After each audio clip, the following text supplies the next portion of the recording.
Jo crec que si actuacions com aquestes afecten al procés o als resultats electorals, jo crec que estarà clar que l'independentisme no es mereixia guanyar. És a dir, si torna a aconseguir l'Estat segrestar un debat com el de la independència, del canvi o no d'estatus quo, amb, diguéssim, estratègies tan òbvies com aquesta,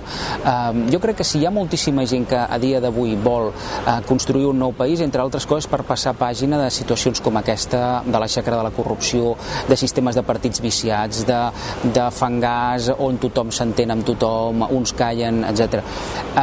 Però precisament el que han de fer els partits polítics que estan per aquest canvi de statu quo de veritat i contundent és fer a la campanya explicar com ho faran amb aquest país nou. La justícia que faci la seva feina i les clavegueres de l'Estat que també la facin, que ja sabem que les faran. És a dir, però si una vegada més aquestes eleccions caiguessin en desviar el debat que les diferencia, que és el de la independència, parlant de la corrupció d'un règim que ja el coneixem i que hi ha molta gent que